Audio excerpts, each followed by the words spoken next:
Okay, so nandito na po tayo sa chat. Nalagay ko na po dito sa chat yung link para dun sa ating YouTube. Pwede nyo na lang siyang i-copy at i-save po sa notepad ninyo.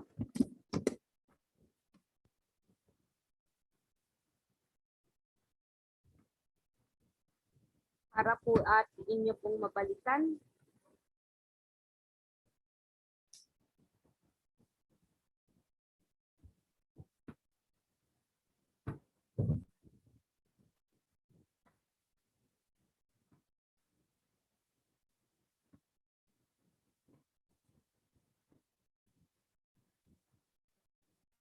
Okay, so good afternoon po, each one of us, to each one of my trainee. Okay, so let me inform you that this class is recorded. As we start our class,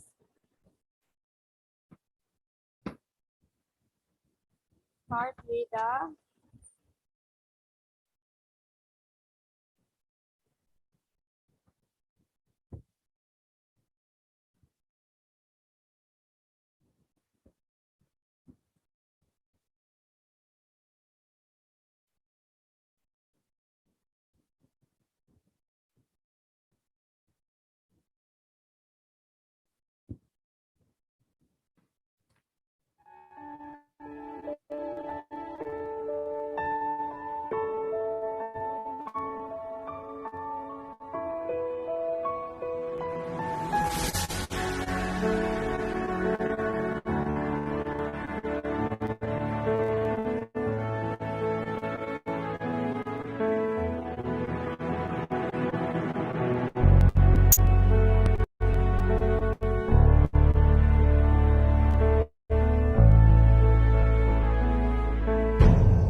Welcome to the TESTA online program. This is Netiquette, Basic Internet Etiquette for e-learning. Before we start with this course, let's go through the basic guidelines in e-learning. Just like in face-to-face learning, to succeed in a virtual classroom, you have to follow instructions, study hard, attend your classes, take notes, submit requirements on time, and participate in activities and discussions. Of course, all forms of dishonesty are still unacceptable and have similar consequences. At the same time, e-learning is different. We don't always get to see each other's faces, our expressions, gestures, and even hear the tone of how we speak, which are important nonverbal cues of communication. So, how do we make sure that we get to communicate and interact effectively with facilitators and learners in our e-learning classes? Well, with netiquette. Netiquette, or internet etiquette, is the proper and acceptable behavior in the internet. It's how we conduct and engage learners for the virtual society, and in our case, proper conduct in our e-learning courses. Here are the basic e-learning etiquette that we must observe in the duration of this course. Number 1. Be respectful. Always be respectful and considerate of your fellow netizens when communicating through email, discussion boards, chat rooms, and audio-video conferences. In addition, also be mindful of personal beliefs, backgrounds, spaces, and privacy. Number 2. Take e-learning seriously. As they say, what you put in the internet stays in the internet. Your conduct in the internet reflects who you are, and the same goes to e-learning. That's why it is important to think before you click. Always remember, review and edit before you send or post anything. Number 3. Be presentable. Present yourself properly in all the different platforms. If you will be seen or heard, wear appropriate clothes and make sure that your space is devoid of distractions such as inappropriate backgrounds and loud noises. Number 4. Read first. Read first instructions and scroll through threads before you comment. Do not ask what has already been stated. Ensure that you understand the code. If you want to clarify something, make sure it hasn't been asked or said before. There might be things that you might have missed, so go through the thread or the text. If things are still not clear, then you may seek clarification. Number 5. Use proper language. When communicating online, please use proper language. Be clear and concise. Check your spelling and grammar, and avoid text speak and slang terms. Number 6. Mind your expressions. Expressing ourselves is very important. However, in the online world, there are times that we can be misinterpreted. Be careful with what you say and how you say it. Do not use caps lock. This can be considered as yelling. As mentioned earlier, use proper language. Also, avoid using emoticons, humor, and sarcasm. This may be interpreted and some may find it offensive. In addition, choose your words and tone down strong language. Difference in opinion can be settled through calm and courteous language and proper explanation. Number 7. Cite your sources. Ensure that you give credit when you reference something, especially when using quotes and ideas. Please practice proper citation and do not plagiarize. Number 8. Be precise. Be direct, objective, and brief with your comments. Stay on topic and avoid posting or commenting on things not connected to the subject at hand. Number 9. When providing a comment or opinion on the discussion topic, explain your stand and clarify what it means. Support your answer with proper references, but don't forget, be precise. Number 10. Identify what and whom you are referring to. In discussions, topics and comments may overlap. When you are commenting, always refer to the topic and to whom you are addressing the message or comment to. Example: Hi Carla, regarding what you said about LO5, I agree with you. I think we can develop a rubrics for that. Number 11. Use standard fonts. Avoid fancy and stylized fonts, as this can be distracting. In addition, use proper text sizes. 10 to 12 points are acceptable. Number 12. Prepare for your activities and be on time. Prepare for synchronous activities such as audio-video conferencing and scheduled discussions. Be on time. Respect the time and bandwidth of others. Number 13. Wait for your turn. During audio-video conferencing and live discussions, allow others to finish their statements. Mute your microphone when it is not your turn. Notify the facilitator if you want to speak through the chat feature and wait to be recognized.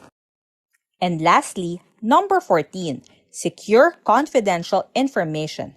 Do not share your passwords to anyone and regularly update it. Do not send or share confidential information, most especially in informal platforms. There you go.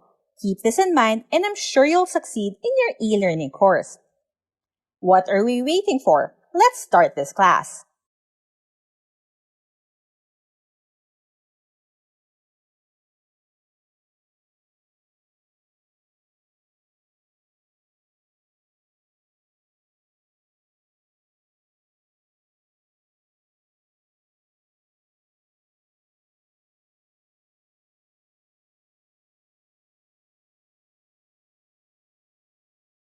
Ano daw po ba ang netiquette? Ang netiquette ito yung proper na magiging ayos natin, gagawin natin during the online class. Okay, so ibig sabihin, tamang pag-respect, instruction, tamang pagbibigay galang natin sa mga kapwa nating classmates, teachers, na kung saan is nagdi-discuss, kailangan nakamute tayo.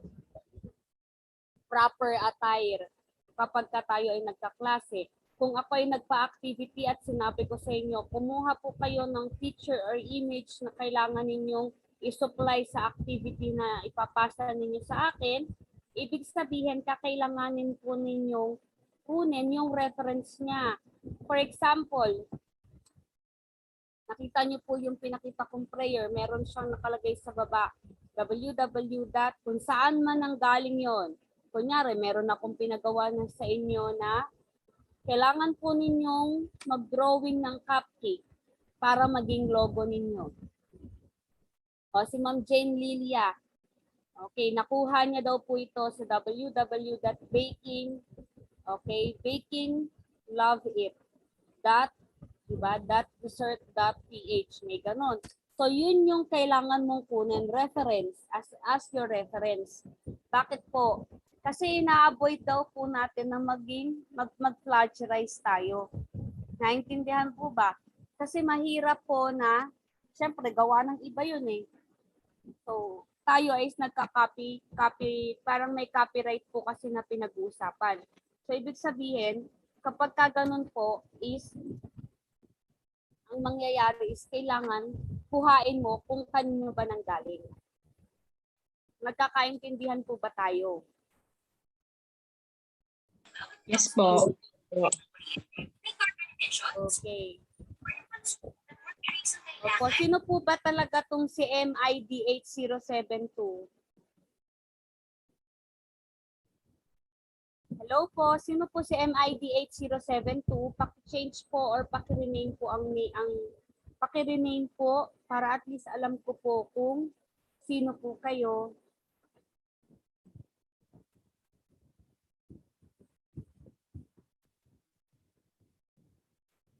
MID8072, pakisuyo lang po, paki-rename po ang pangalan. Salamat po.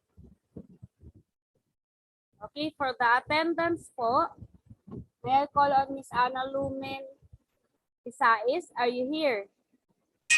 Present, ma'am. Okay, Miss Jane Lilia. Present, ma'am. Barata Vicky. Present, ma'am. De Los Santos Angel. Present po, ma'am. Emily Masuher.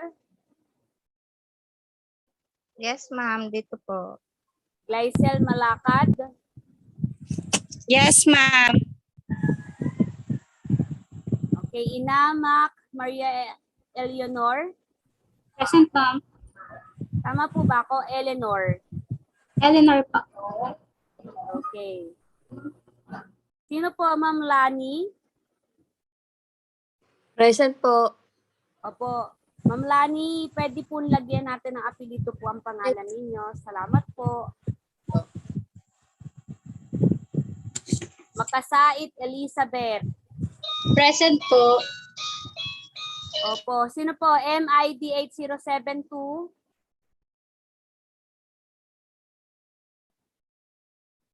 Okay. Soriano Ellie Rose. Present po.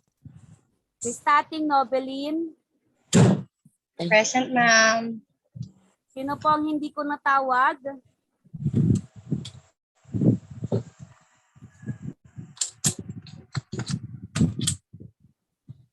Okay, so nandito naman po lahat.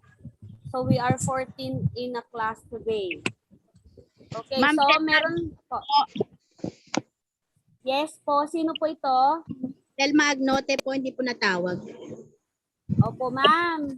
Kasi po, yung pangalan niyo po dito sa Zoom natin, MITH072. Pwede niyo pong i-check. Opo. sabi tuloy na. Opo, sabi ko sino po ba si MITH072? Pa-change po ng name niyo, ma'am. Sige po, ma'am. Thank Opo. Baka po kasi magpa-recitation ako. Okay po. Opo. Tawagin ko MITH072. Ano ang masasabi mo?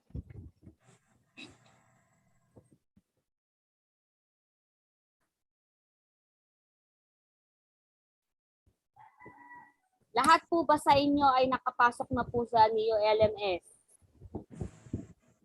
Yes po. Yes. po. Yes po. Okay. So, nasan yung kausap ko? Si Ma'am de la Santos Angel, nakapasok na po kayo. Tama po ba? Meron akong kausap kanina sa atin. Yes po, ma'am. Opo. Yung bang sinabi kong instruction, yun po yung ginawa ninyo. Opo, ma'am. Okay. So, ngayon po, kasi NEO LMS po at tayo today. So, doon naman po kasi talaga lahat manggagaling ng topic natin.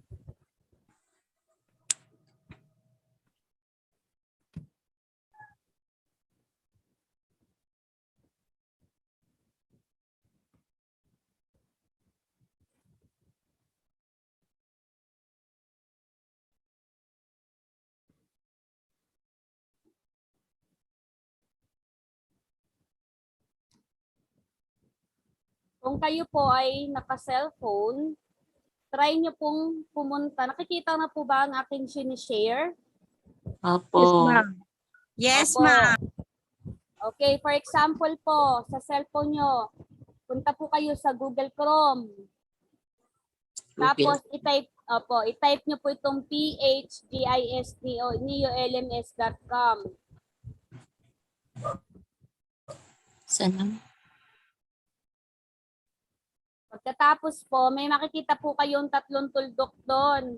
May makikita po kayong na tuldok. Click nyo po yung tuldok na yon, may lalabas po doon na tuldok doon. So, ang lalabas po doon ay HGIS.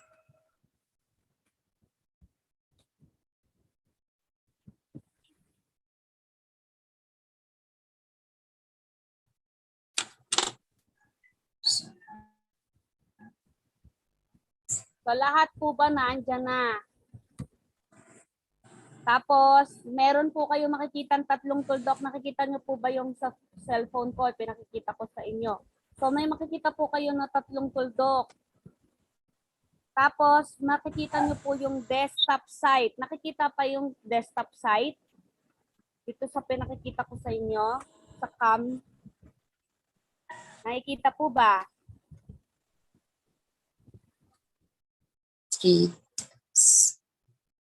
Sa desktop. Yung tatlong tuldok, Ma'am. hanapin nyo yun. Opo. Nakikita po ba yung desktop site na pinakikita ko sa camera? Ito Yes po, yung po. nakatapat na po. Desktop site. I-click Yes, nyo po ma'am. yung square na yon. Click nyo po yung square sa tabi nun. Di ba? May TV. Tapos TV, tapos desktop site. Click nyo po yon. Pag pinilik nyo po yon, liliit po ito. Tapos mas makikita nyo po yung pinakalaman niya. So ganito na po yung kalalabasan niya. Maliit. Para po mas makita nyo po, i-zoom nyo po yon. I-zoom nyo po. Paano nyo po siya i-zoom? Hatakin nyo lang po siya pag ganun. Po Okay. ba kayo? Batch. Pin nyo po yung batch nyo rito. O, step, anong batch po ba kami? Makikita nyo Batch po doon. 3 po ako, guys. O, kung batch 3 po kayo, click nyo po dito. Lalabas. Kunyari, ito yung batch 3. Click nyo po siya. Batch 1 to. Hanapin nyo po kung ano ang batch ninyo. Naintindihan po ba? Alam na po ba kung paano po kayo papasok sa NEO LMS? Nakuha po ang instruction ni Ma'am Jebel? Yes po. Lahat po ba kayo BTS ganun po? tapos.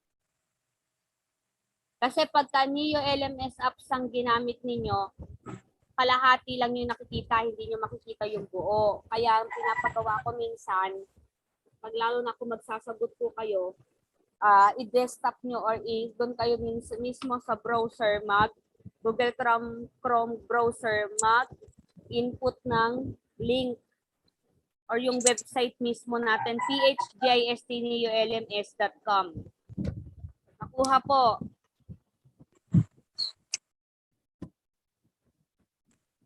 So kayo, ito po yung classes ko. Kayo po ay batch 2, ay batch 3 po. Now, kayo po ay batch 3. Makikita nyo po yung lesson natin dito. Nakikita po itong sinishare screen ko ha. Yes po, ma'am. Kita po. Meron po kayo makikita dito na COVID-19 Preventive Nation in Workplace. Kailangan nyo po itong i-open kasi naka-give na po siya. Ibig sabihin, i-open nyo siya. Yan yung una kasing step natin, di ba? O open, then take a quiz. Ganun po yun, take a quiz. Kailangan may take a quiz po kayo makikita. Tapos, ayan, tapos continue lang.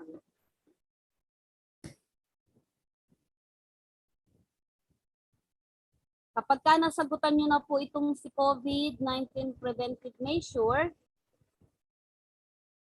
what would be the next procedure? The next thing is you need to proceed to the orientation. Ano ba ang meron? 4 na section daw ang orientation natin. Ibig sabihin, 4 ang laman. So for the student orientation, you are done with what? With your TIP, right? Pero kung gusto niyo pa ulit mas maunawaan, click niyo yung itong student orientation, makikita niyo po yun doon. Then you need to answer the self-introduction.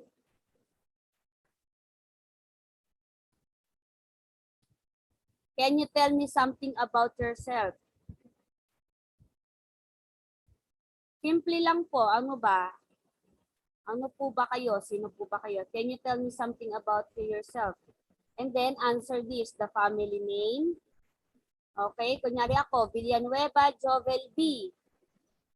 Place and date of birth. Pasig, June 6, 1984. Ganun po. Home address. 33 Santos Avenue, Sumilang, Pasig City. Anong email address mo? Jovel B. Villanueva. At, di ba sabihin natin, at yahoo.com. Pangalan ng tatay nyo, ano ang occupation? Kunyari, Homer C. Bernas, kung walang trabaho, nan. Mother maiden name. Pangalan ng nanay ninyo nung wala pang asawa. Pag sinabing mother's maiden name, for example, ang nanay ko ay si Angelita B. Bernas. Nung wala pa siyang asawa, ang mother's maiden name po ay Angelita S. Benito. Then high school from which graduated or year graduated.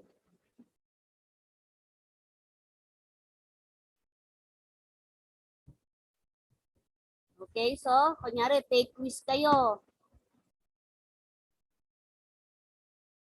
So andyan po yung answer ninyo. For example, ma'am, pwede ko po ba sagutan to sa papel? Opo, tapos i-attach nyo siya. Ganun po. So, dito mo ilagay yon. Sunulat mo, pangalan mo, anong address mo, anong ganito po. Kaya i-type mo po dito. Naintindihan po yung instruction ni Ma'am Jubel.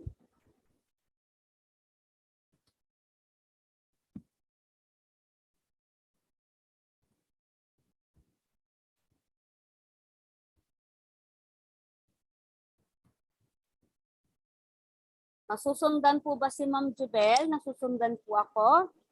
Yes po, ma'am. And then we're going to proceed to forum.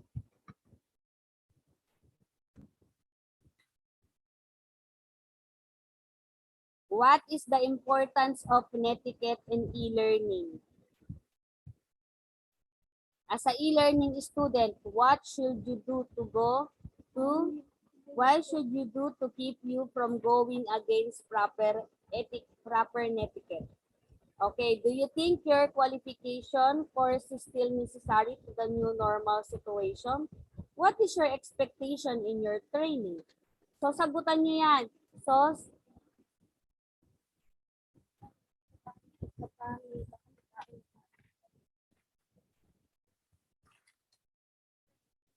okay, so for example, magsasagot daw po kayo.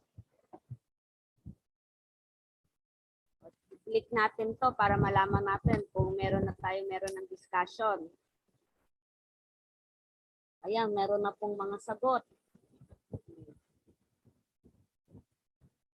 Ayan po yung mga sagot nila ha.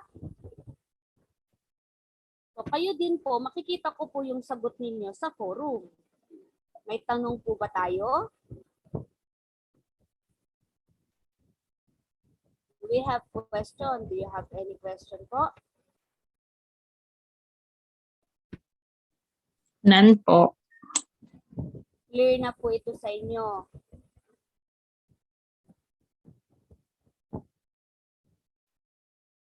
So this is the training induction program.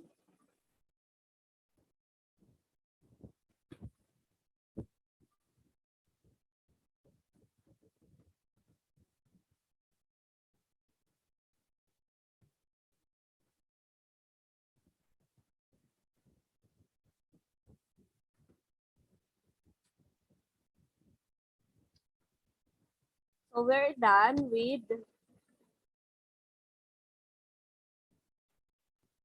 orientation, COVID-19 preventive measure orientation. Then we're going to proceed with the basic one, participate in workplace communication.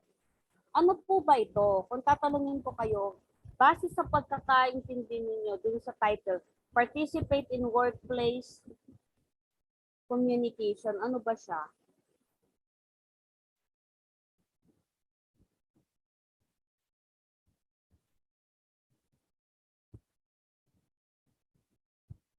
So, ibig sabihin lang po dito sa participate in workplace communication, how do we interact, paano tayo nakikipag-usap sa kapwa natin, ano yung mga mode ng ginagamit natin sa pakikipag-usap natin.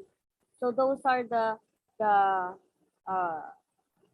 information na pag-aaralan natin dito. How do we convey?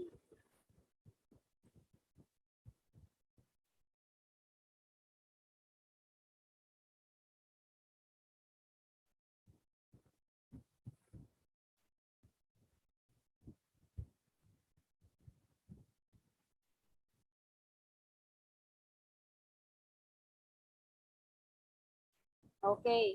So, ibig sabihin lang po natin dito, pag-uusapan natin yung pamamaraan, kung paano tayo nakikipag-usap, ano ba yung mga tawag doon. So, puntahan muna natin itong learning outcome 1, obtain and convey workplace information. So, under sa information sheet 1.1, at meron tayong self-check 1.1, effective communication.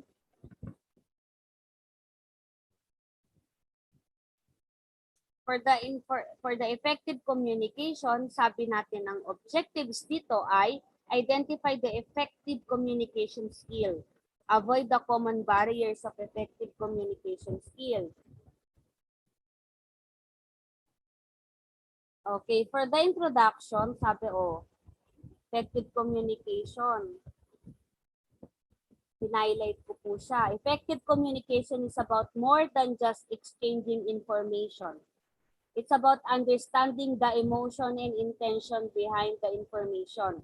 As well as being able to clearly convey a message, you need to also listen in a way that gains the full meaning of what being said and makes the other person feel heard and understood. So, ibig sabihin daw po natin sa pakikipag-communicate natin, kailangan din natin siguraduhin na yung kausap natin is naiintindihan yung ating sinasabi. Hindi po pala po pwede na basta lang sinabi mo. Kailangan sinasabi mo siya at naiintindihan. You convey it, di ba? Pag sinabi, ano ba yung convey? Naipasa mo ang impormasyon na naiintindihan nung kausap mo. Clear tayo dito? Clear? Yes, ma'am. Okay. We have here the common barriers to effective communication. Stress, out of control emotion. When you're stressed or emotionally overwhelmed, you're more likely to misread the other people, send confusing or off-putting nonverbal signals, and lapse into unhealthy knee-jerk pattern of behavior. To avoid conflict and misunderstanding, you can learn how to quickly calm down before continuing a conversation. Kung ikaw, masama na yung, di ba, sabi natin, pagod ka, galing ka sa labas ng bahay, galing ka sa trabaho, napagalitan ka ng boss mo, huwag mong, okay, buhos yung, o yung, sabi natin, naiinis ka, minsan, mapagbubuntunan mo yung kasama mo sa bahay, particularly the kids, and of course, your wife or your husband. Na minsan, kanina pag alis mo masaya ka, ngayon pag uwi mo malungkot ka or kaya naman nagmamaktol ka, hindi namin maintindihan ano bakit ganun nang nangyayari sa iyo.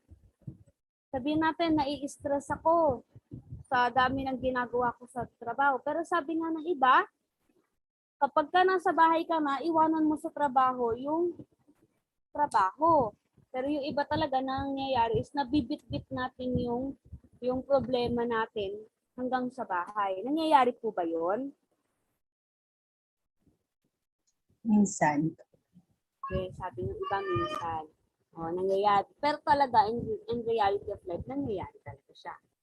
Next natin, lack of focus. We should focus on everything we do.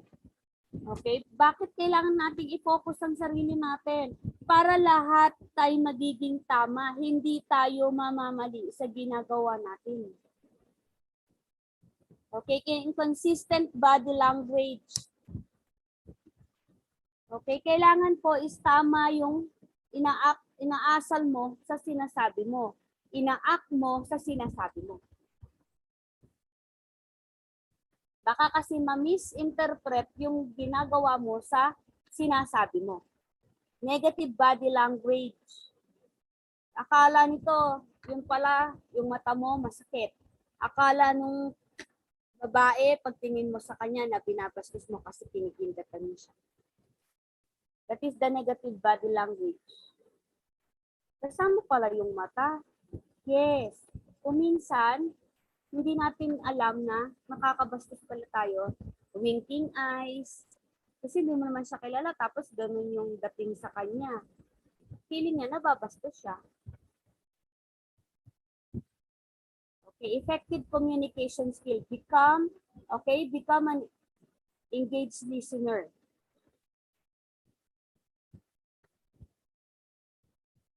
Paano daw po yun? We often focus on what we should say. However, effective communication is less about talking and more about listening.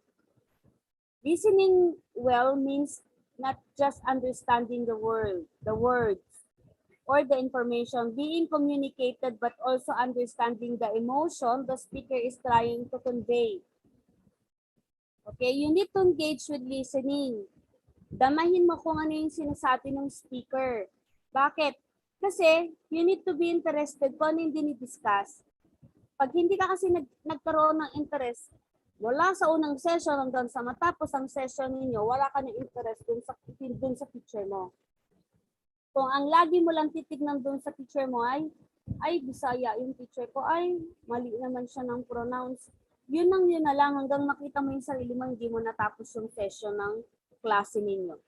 Kasi hindi ka naging after dun sa learning, naging after ka doon sa dun sa ginawa ng teacher mo na feeling mo ay mali.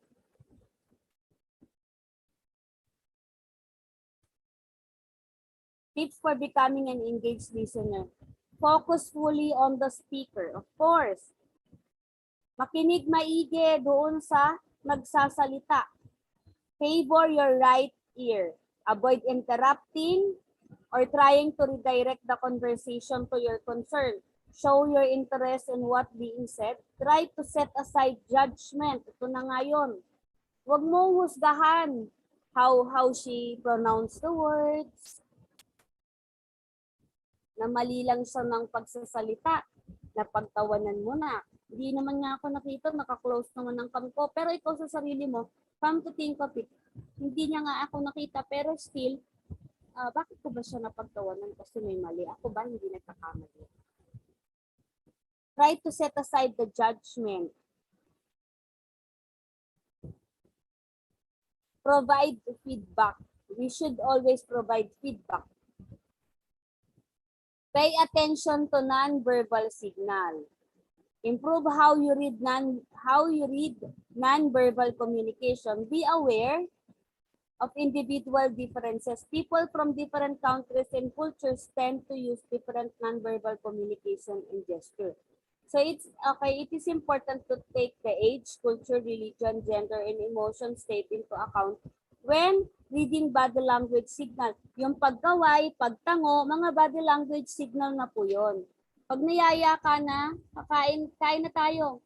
Tumango lang siya. It's either mauna na kayo, or busog pa ako, or katatapos ko lang. Improve how you deliver a nonverbal communication. Using a nonverbal signal that match up with your words rather than contradict them. Adjust your nonverbal signal according to the context. Avoid negative body language. Keep stress in check. How many times have you felt stressed during this agreement? With your spouse, kids, boss, friends, or coworker, and then said or done something later regretted. If you can quickly relieve stress and return to a calm state, you'll not only avoid such regret, but in many cases, you'll also help to calm the other person. Okay, pagdating mo sa bahay, kung pagod ka, huwag ka munang humarap dun sa mga kasama mo sa bahay. Pahinga ka. Inom ng isang basong tubig. Pag relax ka na, tsaka mo na lang sila lapitan. Usually, ganun, di ba? Pag parang sabi nga natin, lumamig na yung pakiramdam mo.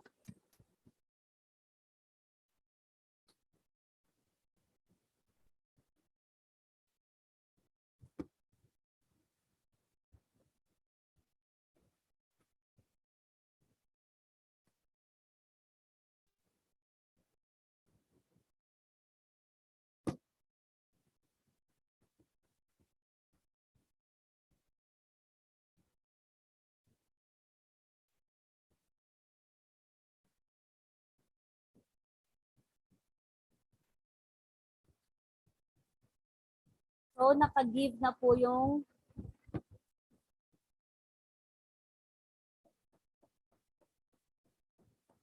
naka-give na po yung self-check para dito sa bakit tayo nandito sa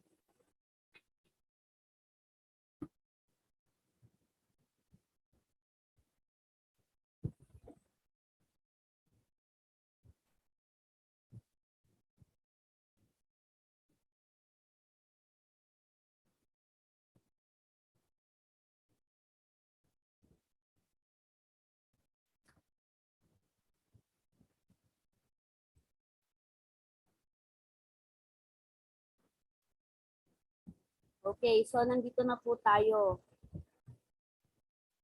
Naka-give na po itong effective communication. Susunod naman po natin ay itong modes of communication.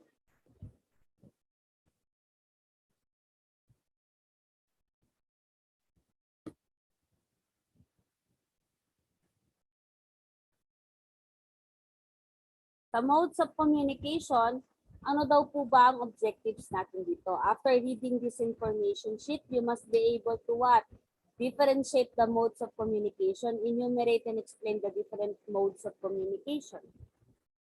Ano po ba yung modes in terms used to describe the way something is done or experienced?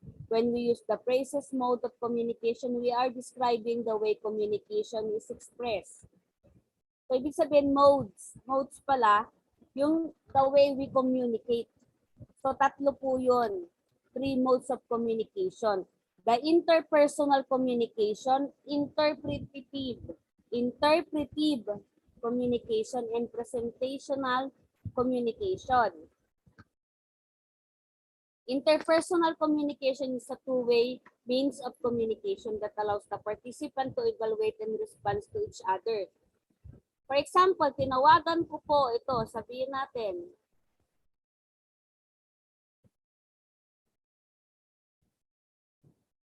Si Ma'am Jane Lilia, tinawagan ko po. Nag-usap kami. Ma'am Jane Lilia, ako may tanong daw po kayo, paano daw po ba sagutan ng NEO LMS, ma'am? So, ibig sabihin, we are doing the interpersonal communication. Habang nagtatanong siya sa akin, sinasagot ko siya. O, ganito gawin mo. Ibig sabihin, nagbabatuhan kami ng question. Okay, nang nasasagot ka agad-agad. Naintindihan po ba?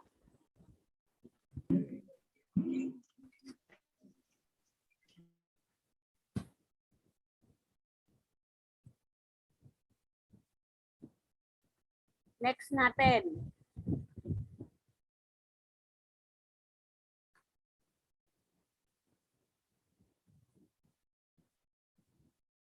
Meron daw pong elements itong interpersonal communication. Who is the communicator?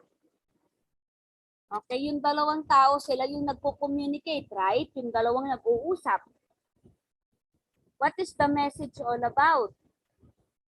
Pinag-uusapan po nila is about sa paggamit ng NEO LMS. The noise. Habang nag-uusap sila, may kumahol na aso. That is the noise. And then the feedback is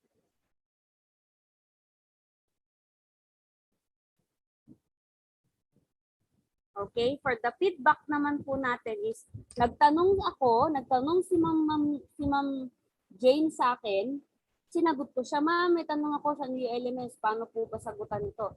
Sinagot ko siya, okay, so kailangan mo lang naman kung ilipat yung mga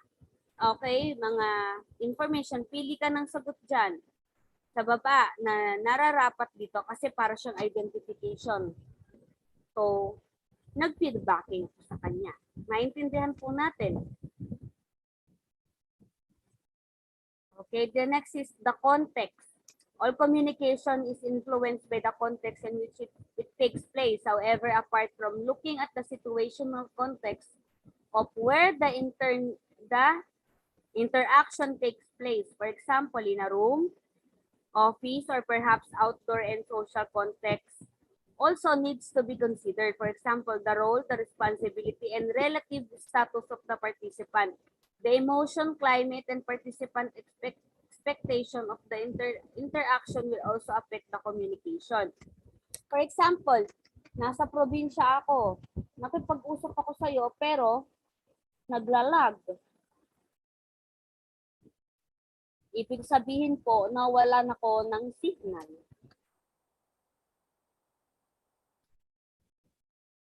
Okay, so next natin, sagutan natin ito ha. Given na rin tong different modes of communication.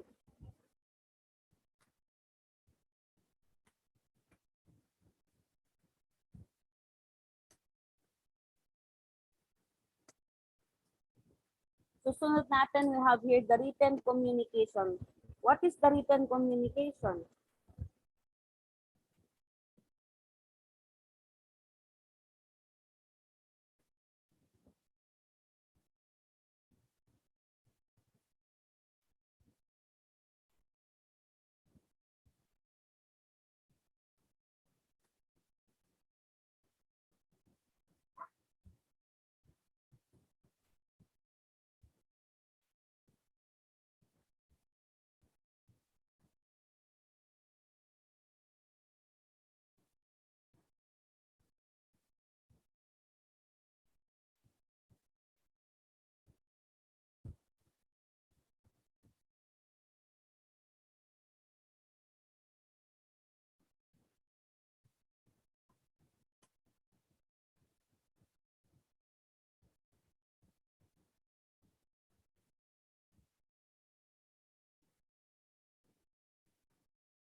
Okay.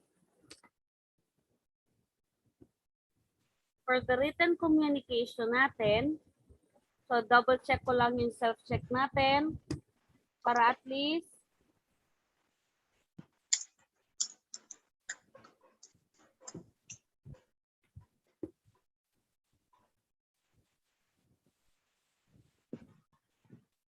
pag-given na po siya, pag-discussion natin ang written communication.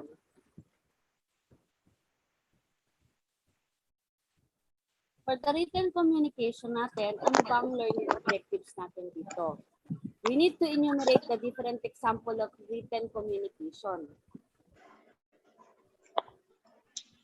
And also, we need to demonstrate the capacity to use various, okay, written forms.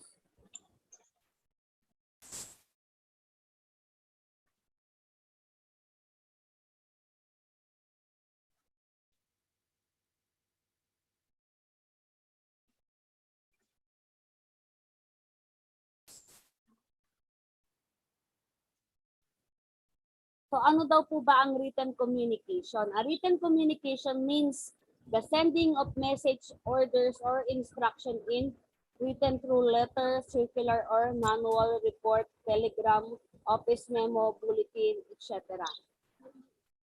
It is a formal method of communication. Ibig sabihin, maglagay tayo ng memorandum natin sa bulletin board. So that is also example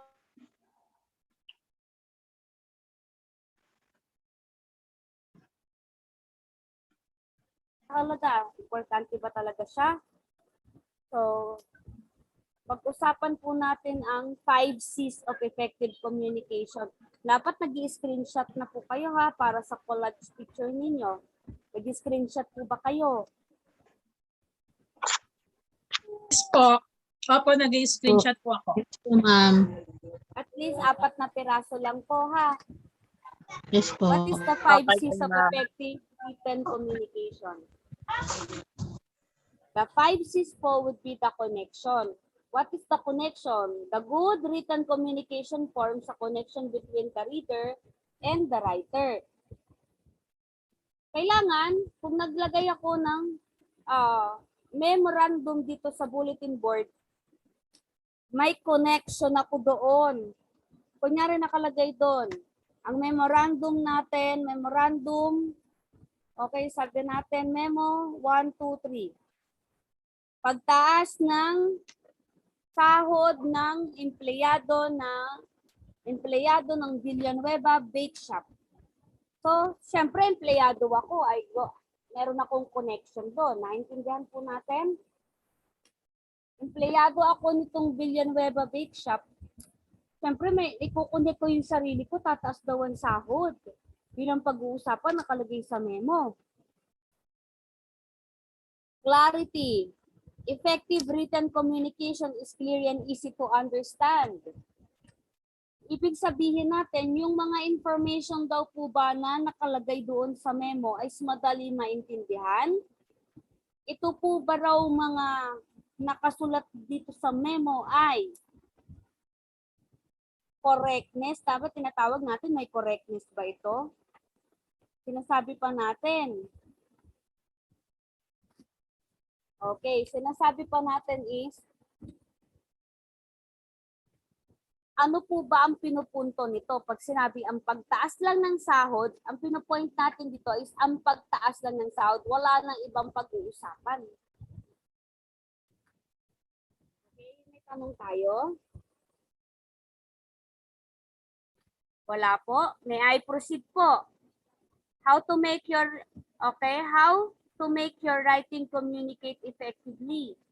Know your goal. Ano ba ang goal at state it clearly?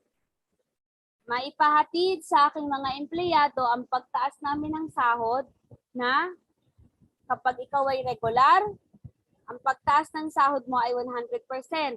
Kapag ikaw ay part-timer lang, ang pagtaas ng sahod mo ay 0%. Bakit? Part-time ka lang eh. So within the 3 months, pwede ka nang hindi magtrabaho sa amin. Part-time ka lang eh. Pero pag sinabi na ito ay trainee ka na, 1 month pa lang, tataas ang sahod mo agad? Siyempre hindi. So kaya nga may memorandum doon naka-indicate dun sa written communication na yon, sino ba ang mga pwedeng magkaroon ng pagtaas ng sahod? Naintindihan po?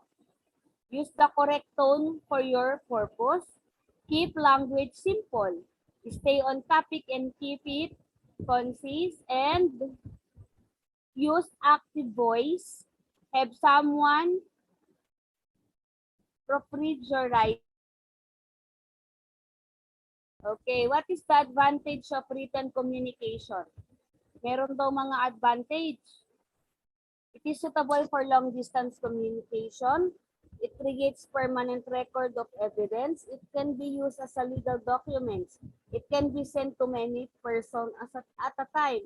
It is suitable for sending statistical data, chart, diagram, pictures, order, allocation of work, job distribution, etc. in written forms reduce ambiguity and help in fixation of responsibility.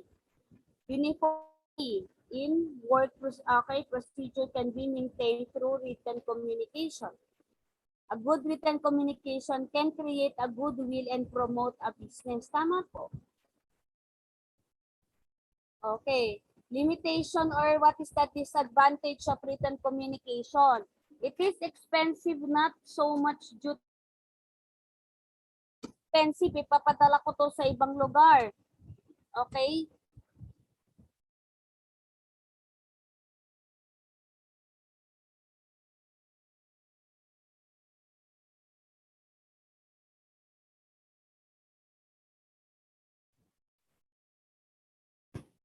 Okay, so the limitation or the disadvantage of written communication, it is a time consuming. Tama po. Paano ko pa siya ipapadala? Ipopostal ko pa to para makarating dito sa, sabihin natin, ang branches namin ay 5. So ipapadala ko tong sulat within that 7 to 10 days bago pa makarating sa kanila. So dapat, ahead of time na ipadala na. Okay, it cannot maintain strict secrecy which would have been possible in oral communication. Written communication has no scope for immediate clarification if not understood properly. Being written in nature, it is less flexible and cannot be changed easily. For example, nakapaskil na dyan ako. Ano po ba yung gustong iparating nito? Ang dami namang agenda. Sabi na, mag-focus lang di ba sa isang agenda? Pero bakit ang dami nilang nilagay dito na agenda? Yun ang tanong natin, di ba? So, It is not effective in the case of emergency. So next, 1.3, written communication self-check is already been given. Double check natin kasi merong mga nagtatanong nga is paano ba daw yung gagawin dito, yung ganito, magsasagot daw sila. Try to answer po, lalo na kung identification to. Can you please answer it in all caps or small caps? May mga ganun kasi words. Pagdating dun sa sumunod na words is, ang nangyayari po is small letter na. Kaya minsan, kahit tama yung sagot, namamali.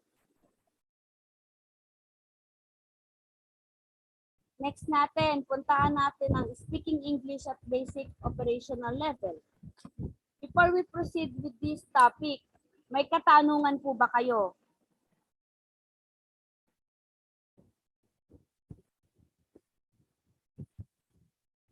Nan. Wala po. Wala po.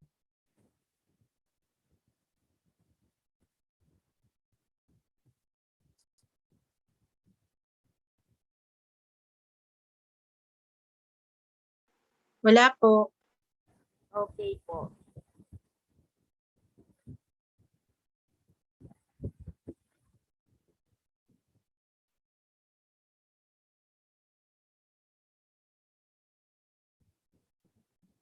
Okay, so puntahan na po natin tong speak English at basic operational.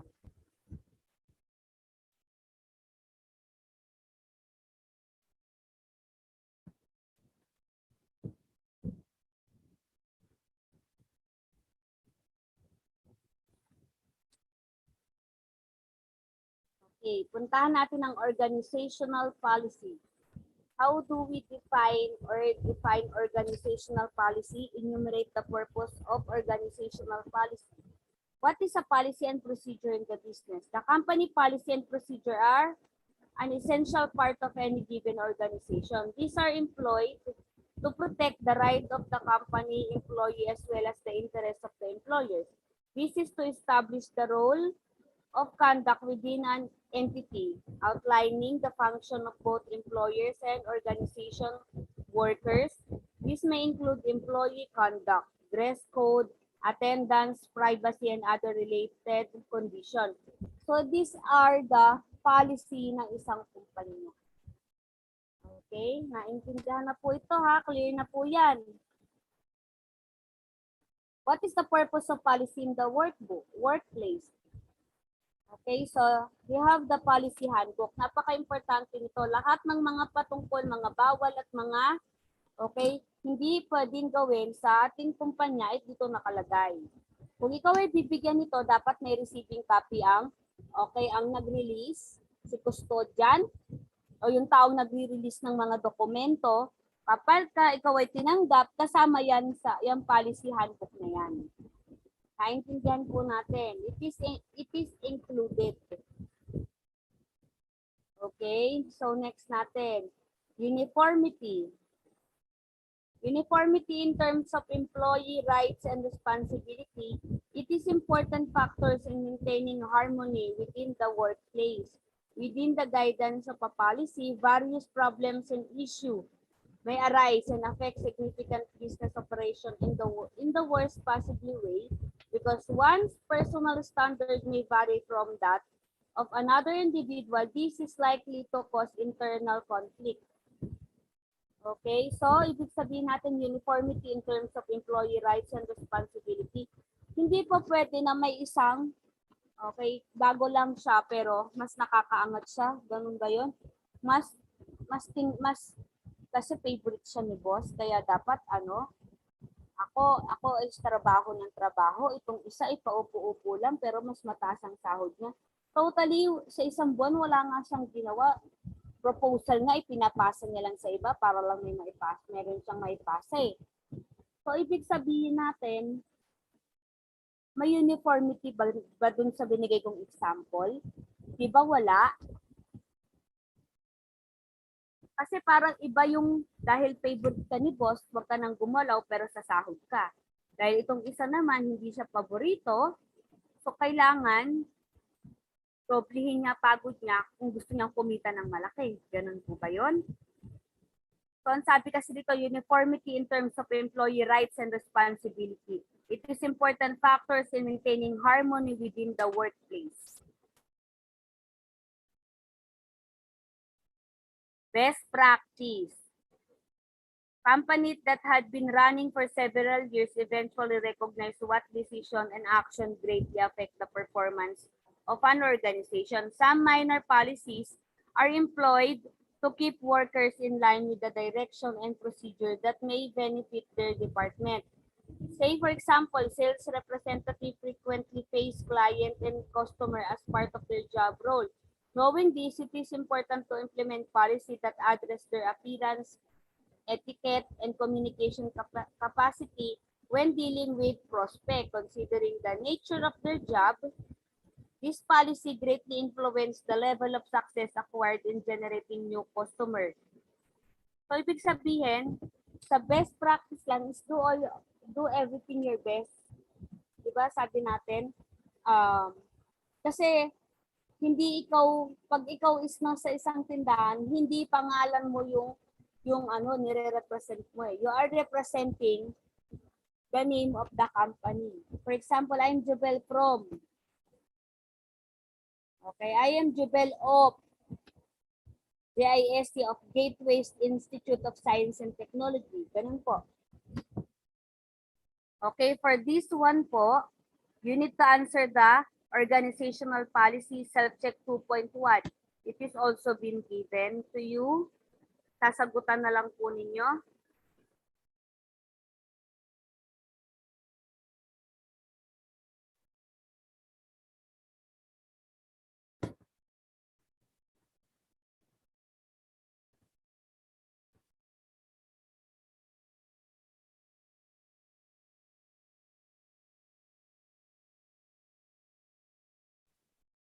For the communication procedure and system.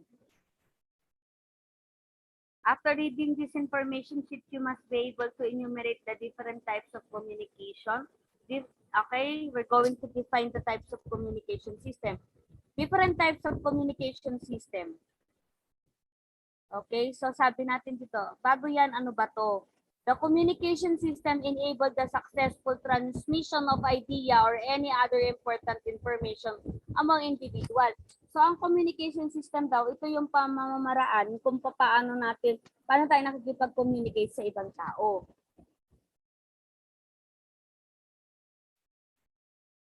First is we have the optical communication. The word optical stands for the light. As the name itself suggests, optical communication. Alam niyo ba nung unang panahon, di ba meron daw lugar na sa mga sundalo, may mga ilaw sila. Kapag may ilaw, ibig sabihin, tinitimbrihan nila yung nandito sa taas na may mga paparating. Yung mga nasa taas naman, okay, yung mga nasa taas naman is tinitimbrihan nila. Kung nagpailaw naman yung nasa baba, yung mga nandito sa taas nagpailaw, tinitimbrehan naman nila itong nasa baba na may mga parating na hindi nila kilalang tao. That is for the optical communication system. Radio communication system. Okay, so to the root word, the transmitter with the help of an antenna produce signal which are carried through the radio carrier wave. The receiver also with the help of an antenna receive a signal. So yung mga radyo ng mga militar. Those are the radio communication system. Duplex communication system. Two equipment can communicate with each other in both directions simultaneously, hence the name duplex. When you interact with your friends over the telephone, both of you can listen to each other. So that is a duplex. May telepono ako, may telepono sabihin natin, sino ang estudyante ko ba dito? May telepono si Ma'am, okay, si Ma'am Maria Eleanor. Meron siyang telepono, may telepono, nagtawagan kami. So that is a duplex. Pag sinabi natin naman na half duplex, okay, so ito naman yung pamamaraan na kung saan is walkie-talkie. Pagka sumagot na Bravo, this is Alpha. Kamusta ang base? Nasusundan si Ma'am Jubel? Ayun, nasusundan niyo po ba si Ma'am Jubel? Yes po. Yes Yes po. po, ma'am. Okay, pag half duplex po is, okay, sinabi natin, gumamit ng walkie-talkie. Iba kasi yung radyo na sinasabi natin sa militar. May mga radyo kasi sila dito na minsan nakasukbit sa likod nila. Yun yung ginagamit nila para makatawag sila sa base. Parang telephone din yon, radio yon. Tapos mahaba yung antena. Ito naman pong sinasabi natin na half duplex like mga walkie-talkie. Ito naman daw po yung, di ba? Sabi natin, Alpha, this is Bravo. Home base is okay. Sumagot naman, Bravo. Okay, sabing ganyan. This is Bravo, Alpha. Padala kayo dito ng backup. Maubos ang mga soldiers natin. So, naintindihan yung half duplex. So, ibig sabihin, hindi sila nakakapag-interact ng sabay unlike telepono. Kamusta ka? Sumagot naman si Ma'am Maria Eleanor. Okay naman ako. So, ma'am, may tanong pala ako sa inyo. Paano po ba gawin yung LMS namin? O kailangan ganito lang ang gawin mo. Kumbaga, nagkakabatuhan na kayo ng tanong, nababatuhan ka din ng sagot because we are doing the feedbacking. Pero pag sinabi natin half duplex, kailangan muna over base, may mga ganon, di ba? May code pa kayong sinasabi. So that is by the use of walkie-talkie. That is the so-called half duplex. Tactical communication system. Another mode of communication is this. Okay, in this mode of communication varies according to the change in the environment condition and other situation. All the above modes of communication work for a common objectives to transfer the information from one party to another party. The various models of communication system help us to understand the route of flow of information from the sender to the recipient through the same medium. Okay. Then, given na rin po ang different types of communication, self-check 2.2. Puntahan natin ang follow simple spoken language. Susundan si Ma'am Jupela kasi ito rin, babalikan nyo lang tong basahin. This is the topic. Ito na mismo yung module na ang dinidiscuss ko sa inyo. How do you follow the simple spoken language? So sabi dito, the objective is the different features of spoken language. Enumerate the different features of spoken language. Spoken language features. The number one we have here, the adjacency pairs.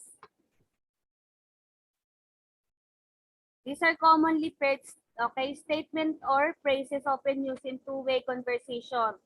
So for example, how are you? And the natural response is fine, how are you? Okay, just wait lang po ah.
Okay po.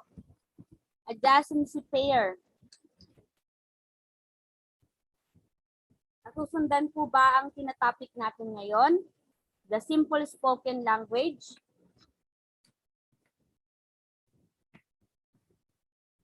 Yes po, nasusundan po ba ako? Yes Yes po. po. Okay, Yes pag po. sinabing, opo, thank you po. Pag sinabing adjacency pair, so the greetings is how are you? The natural response is fine, how are you? So that is for the adjacency pair. For the back channel is, aha, di ba may mga ganon? Aha, or kaya may mga ganon. Ngayon, may mga tics na nagganon na yung mga salita. Sabi ko, kids ko, 9 years old, pero sabi ko, ganon na sila makipag-usap. Sabi ko, mga millennial na siguro talaga. Iba yung terms nila. IBK, may ganon. Yun pala, I don't know. So, dito sa atin, sa back channel is aha, or ang ibig sabihin niya is I see. For the Dixie naman, Dixie is, we are using, okay, a person. For example, he, she. Okay, for the place is here. Specific time then.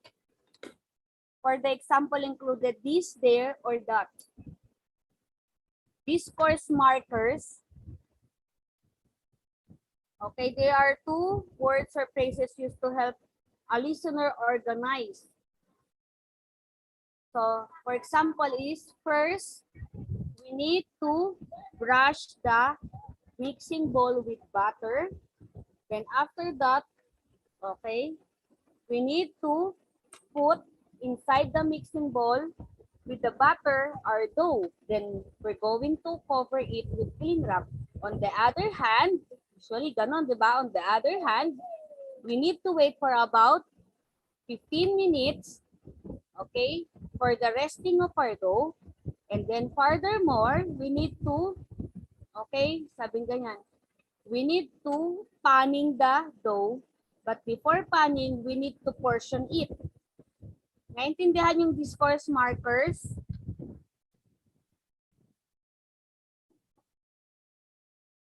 Next, for the elision, they'd, or they, would, should, could, wanna, or for, or want to. The hedge.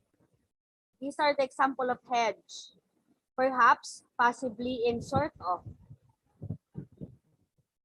For the accent, the way in which words are pronounced. Accent may vary according to the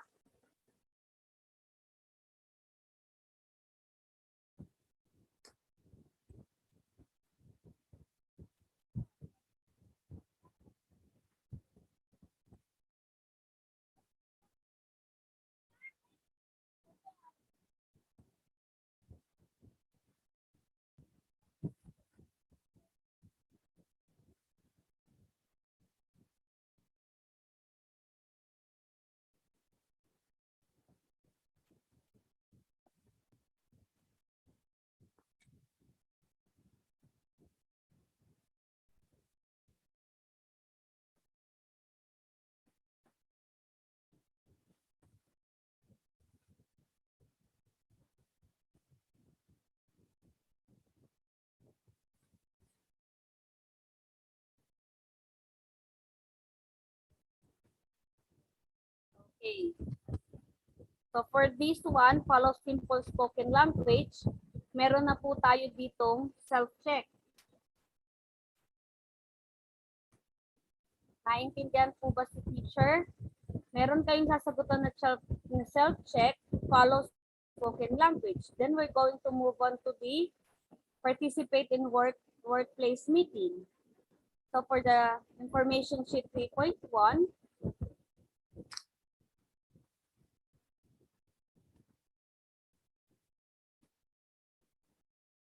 perform routine workplace duty following simple written notice. So, the learning objective is appreciate the importance of written notice, enumerate the advantage of written notice. Ano ba to? Putting your rules and standard of conduct in writing the several advantage. So they are formalized and you can ensure that all employees are getting the same information. Before that, puntahan natin to. Introduction muna po tayo. Communicate work rules so that the employee understand what is expected of them in crucial. There are advantage and disadvantage of communicating work policy, orally or putting them in writing. So, ito na daw po yung communicating work policy.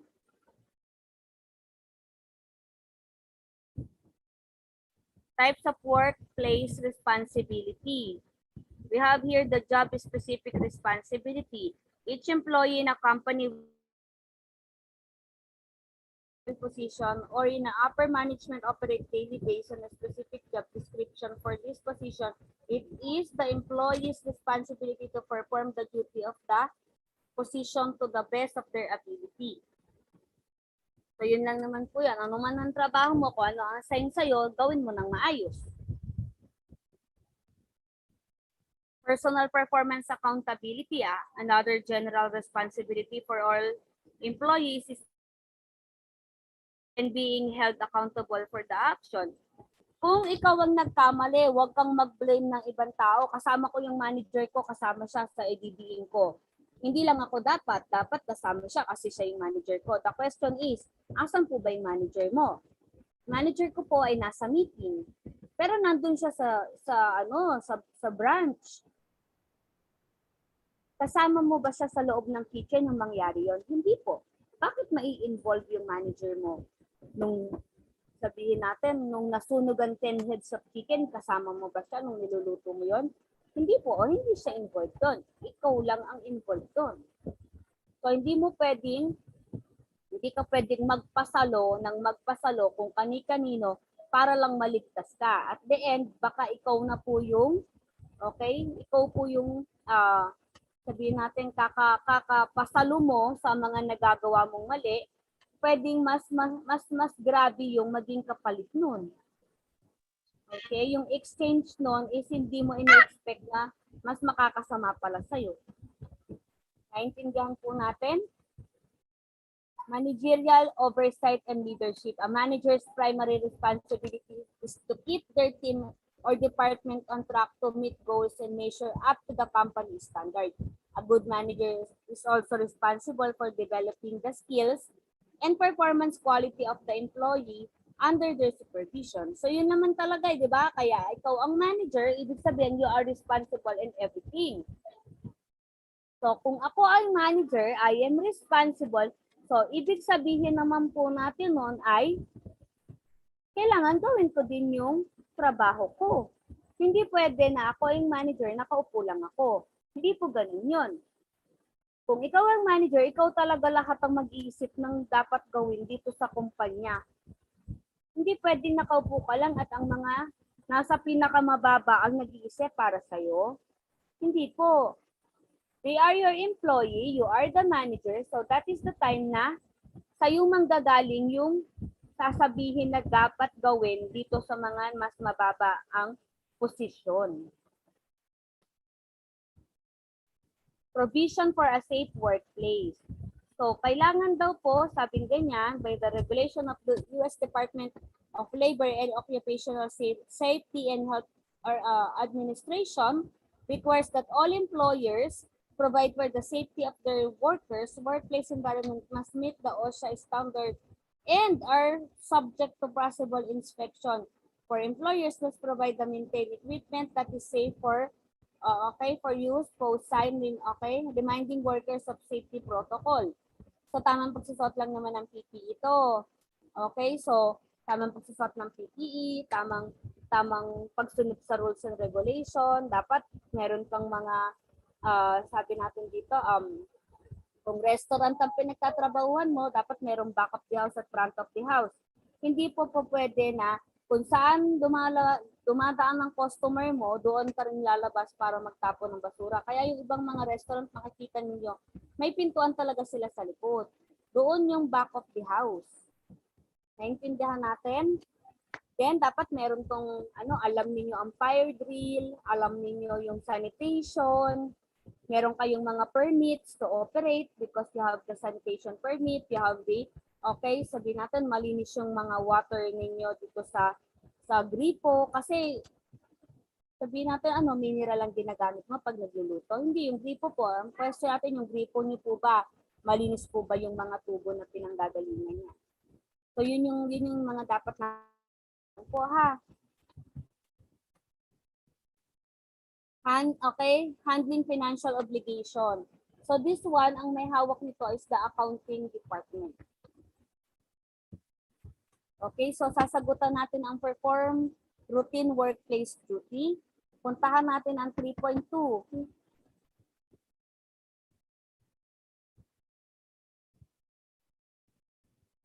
So for this one, information sheet 3-2, participate in workplace meeting and discussion. So the learning objectives is, appreciate the importance of participating in a workplace meeting and discussion. Determine the effective meeting procedure of a workplace. For the introduction is, every workplace will have staff meeting, team meeting, formal and informal discussion. When a business places a proper value on the time spent by the people preparing for attending meetings, it is quickly seen that they are a very expensive exercise. However, you ever been to one of those meetings where no objectives were meant, no action were agreed upon, and generally it was a complete waste of time. Effective meeting procedures are essential to ensure the maximum output of the output is gained. Okay, so sabi natin dito, some basic expectation are a clearly defined purpose of the meeting. Kanina pa natin pinag-uusapan, pag may meeting, clear ang pinag-uusapan, ano ba yung goal, ano ba ang agenda. Okay, yung language na gagamitin natin dito kailangan is yung mas madaling maintindihan. Advise people of the meeting in time for them to be able to attend. So yun lang naman yun. Set an and finish on time, manage the participant. So yun po yun. Para dito sa workplace meeting and discussion. So sasagutan natin ang self-check 3.2.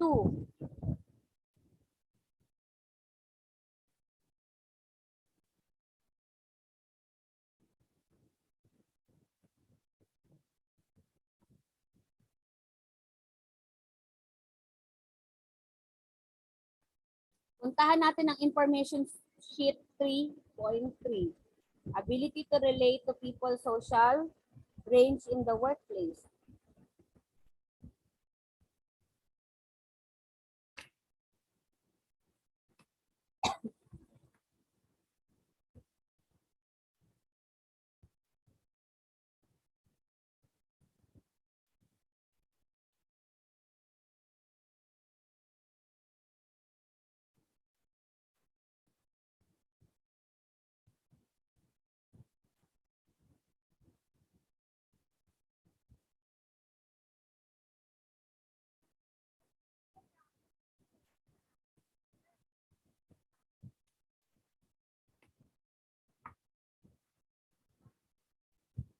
Ability to relate to people of social range in the workplace.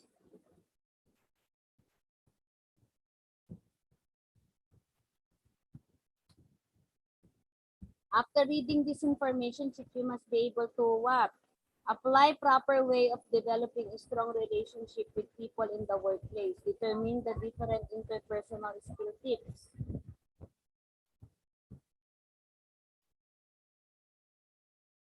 The interpersonal skills are also known as the social skill. The process of using social skill is called the socialization. We are all learn socialization skill at the early age. Before we could even talk, we were learning socialization skills from the caregiver around us. In the workplace, social skills are known as interpersonal skill. Both skills, social skills and interpersonal skills refer to the same thing, interaction with others.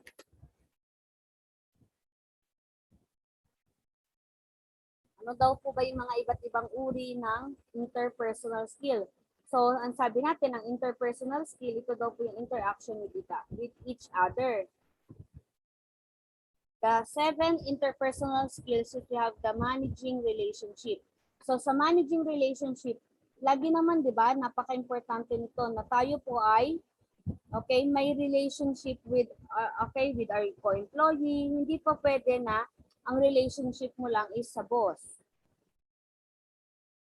Kailangan ang relationship mo is para sabihin natin maging maganda yung pagiging yung trabaho mo, yung pagiging empleyado mo dito is magiging maganda, smooth.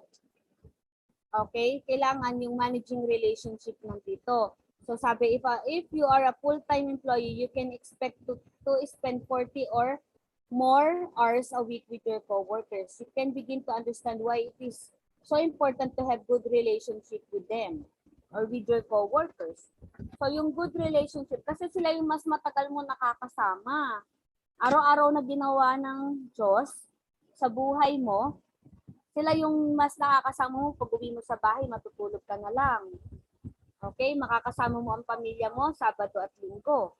Pero everyday, sila yung kasama mo. So dapat nakabuo ka na ng, sabihin natin, good relationship with your co-employee. Understanding the feelings of your others. So sabi natin, yung empathy dapat nandun. Put yourself to the feet of the others or to the shoes of others. Kung may problema tong kapwa mo or co-employee mo, kailangan po, sabi natin ganyan, okay, damahin mo lang siya, kausapin mo, pero huwag yung umiyak ka rin kasama niya. So alam mo yun, pagka may mga problema kasi yung mga kasama natin sa trabaho, so ang nangyayari po kasi is, kailangan natin damahin yung pakiramdam din nila. Or makiramdam tayo, sabi nga matuto tayong makiramdam, para at least alam natin sa sarili natin kung pwede na ba natin biruin ito or yung taong to is kailangan ng makakausap. Understanding the feelings of others. Then alam mo dapat kung ito bang tao na to ay pwedeng biruin o hindi. Ito ba ay balat sibuyas? Ito ba ay hindi? Cooperating with others. Napaka-importante nito. Yung teamwork, cooperating.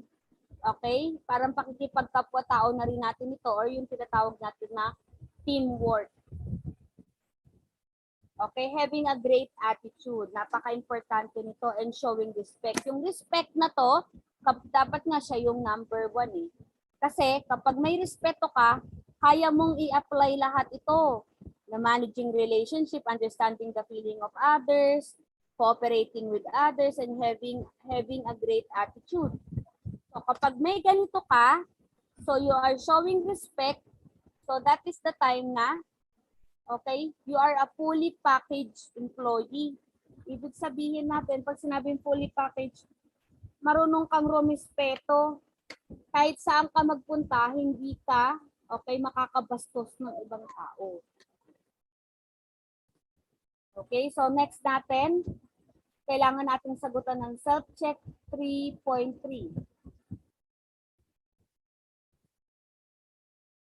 Okay, the next natin, information sheet 3.4, gather and provide information in response to workplace requirements.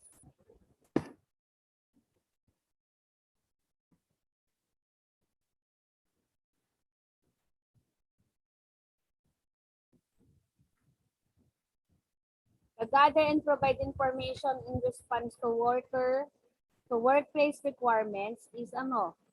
Learning objectives natin is identify the different ways to improve collecting data in the workplace.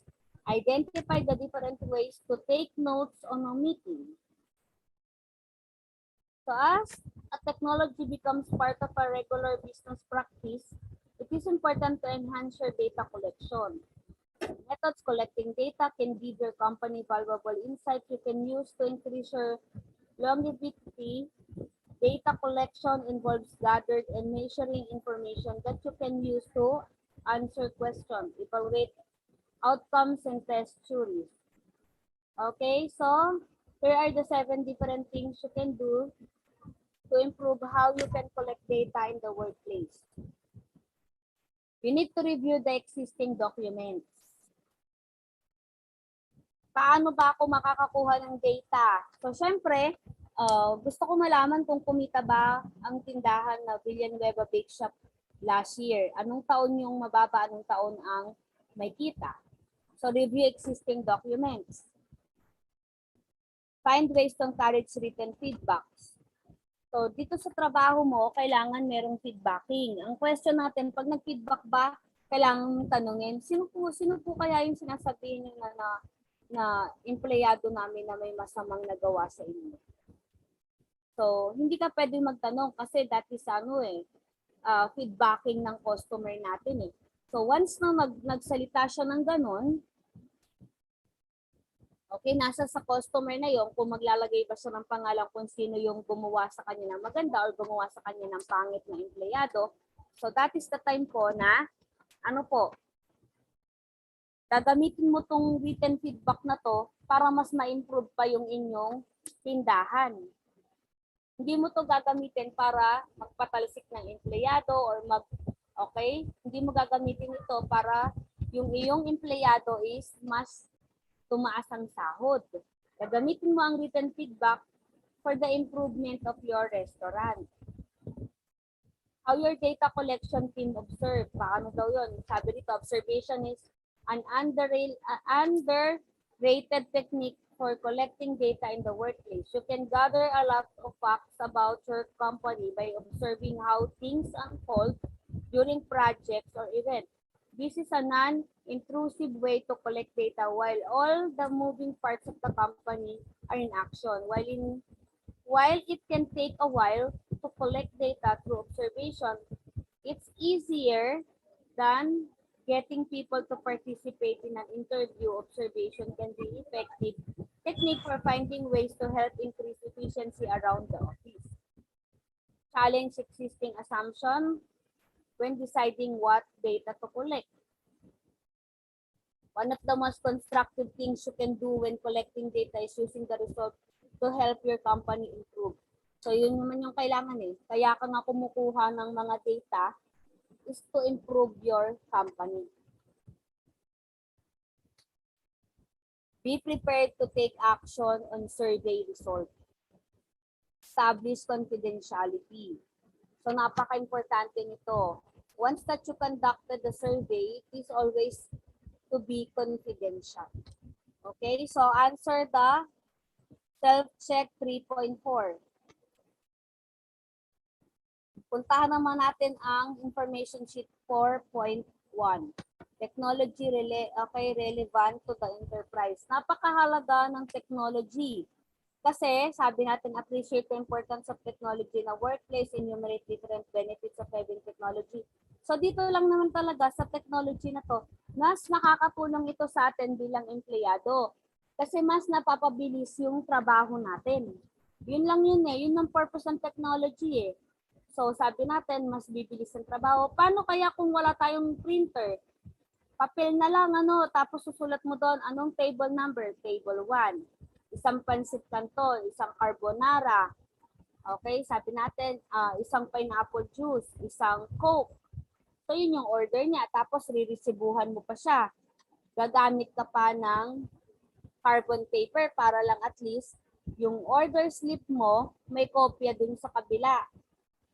So unlike yung POS mo, yung computer mo at printer mo, so pagka ikaw is nag-close na, i-print mo lang yung resibo para sa araw na ito, isasama mo dun sa kinita, okay na.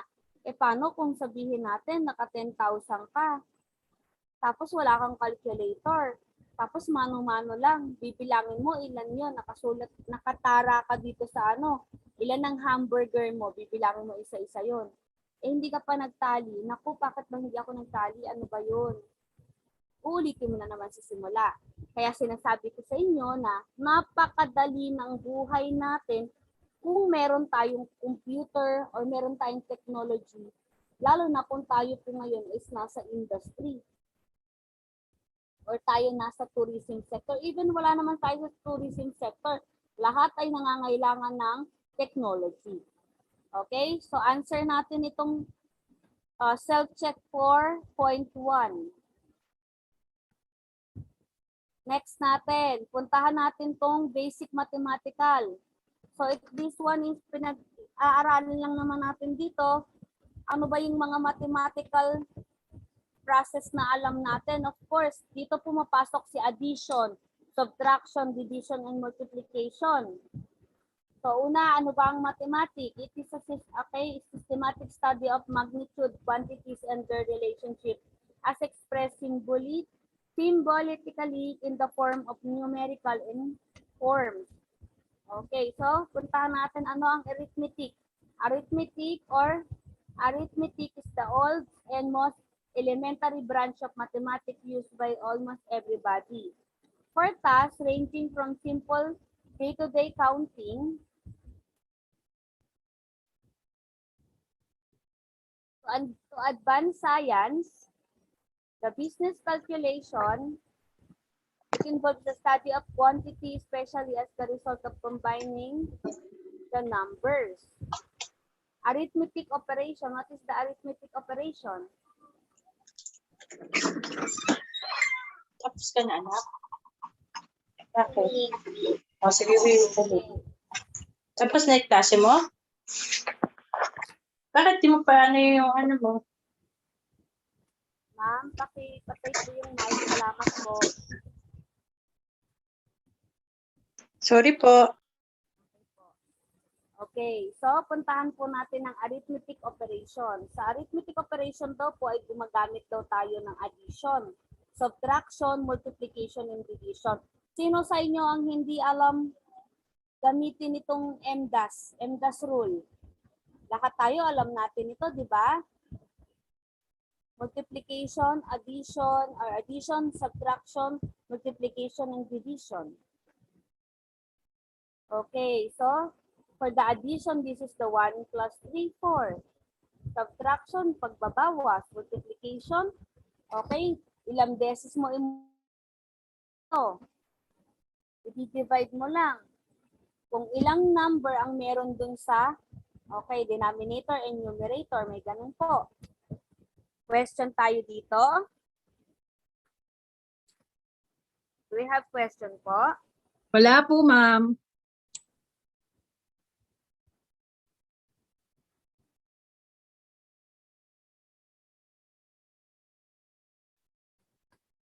Okay, so sasagutan nyo ang self-check 4.2.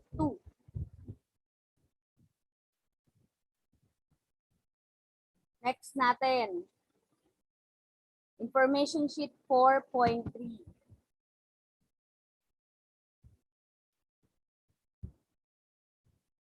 Okay, so sabi natin dito sa information sheet 4-3, complete work-related documents. So ano ba ang learning objectives natin dito? Determine what technical writing is. Identify the various type of technical report. So ano po ba ang technical communication? The technical communication or technical writing, as the course is often called, is not writing about the specific technical topic such as computer, but about the technical topic. The term technical refers to the knowledge that is not widespread, that is more territory or expert and specialist.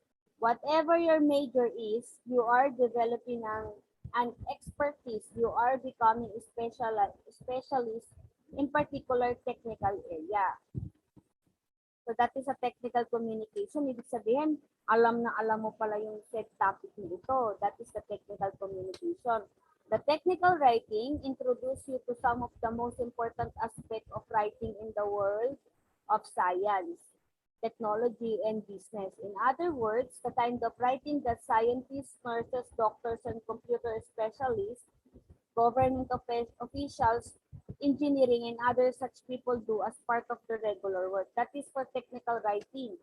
O, si attorney, gagawa ito ng notaryo. Si doctor, gagawa ito ng reseta. Gagawa ito ng, what do you call this one? Yung mga ginagawa ng clinical abstract. Those are the technical writings ng mga doktor. So, sa atin naman, ano ba yung technical writings natin? We do the costing. Nagpo-costing tayo sa bawat niluluto natin.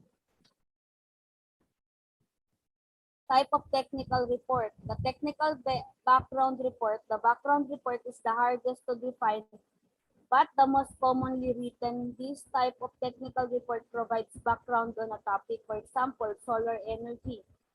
So ito na yung technical reports. So may focus na topic. Instruction. These are probably the most familiar of all the types of report. Okay, students often write backup procedure for the jobs they do at their work. So that is may instruction, may procedural, feasibility recommendation, and evaluation report. Another useful type of report is one that studies a problem, opportunity, and makes recommendation. Pag sinabi natin feasibility, pinag-aaralan natin, magtatayo tayo ng isang restaurant, one-story building. So, lahat yan naaralin natin. So, sabihin natin, managerial aspect, financial aspect, so technical aspect. So, yung mga yang aspect na yan, kailangan alam natin. Kasi nga, sabing ganyan, sa feasibility, doon natin aalamin kung kaya po ba natin, okay, kaya po ba natin magtayo ng isang restaurant. Lahat nakapasok dyan. Pati waste segregation, nakapasok din yan sa feasibility study. Para ka nga talaga magtatayo ng isang restaurant. Pati pagkain na titinda mo, kasama dyan. Primary research report, technical specification, report length proposal, business plan. Okay, so yan yung mga nakapasok sa yan ang mga nakapasok dito sa complete work-related documents. So, puntahan naman natin ang, okay, so work in a team environment.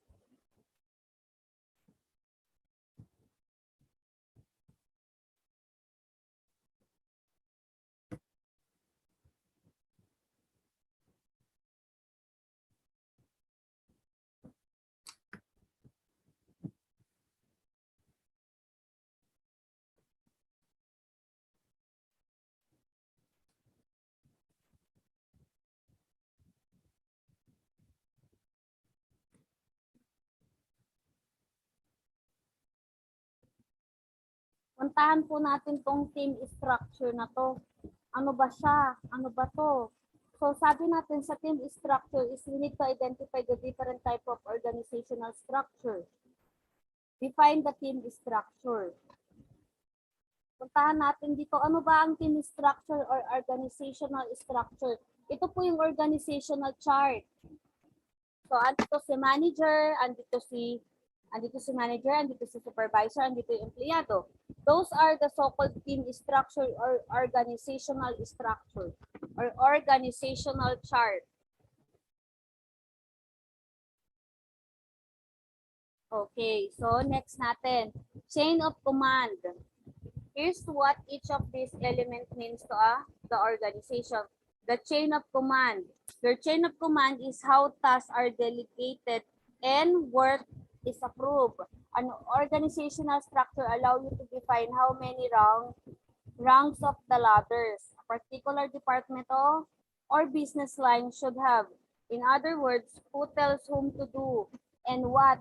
Okay, so for the chain of command, for example, si manager, under niya, may ladder yan. Ito si manager, may ladder yan. So sa baba niya, andito si supervisor. So sa baba ni supervisor, meron pa diyang limang ladder. Dito, nakalagay dito si counter, si dining, tapos nakalagay dito si baker, nakalagay dito si cookery, nakalagay dito si maintenance. Sa baba naman ni maintenance, nakalagay si guard. So, ibig sabihin, those are the chain of command. Alam ng mga empleyado ano ba ang subtask nila in everyday life. Kung ako ay counter ako. Pero hindi ibig sabihin na counter ako at wala akong ginagawa doon lang ako. Pwede akong tumulong sa dining area. Next natin, span of control.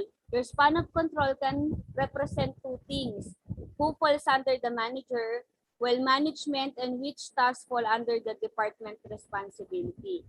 The span of control, ito naman po yung si manager. So, syempre, ang susundin ni manager, susundin ng mga nasa baba is si manager. So Sumunod dun sa linya, sa manager is the supervisor. Sa supervisor, may mga tauhan. So that is the span of control.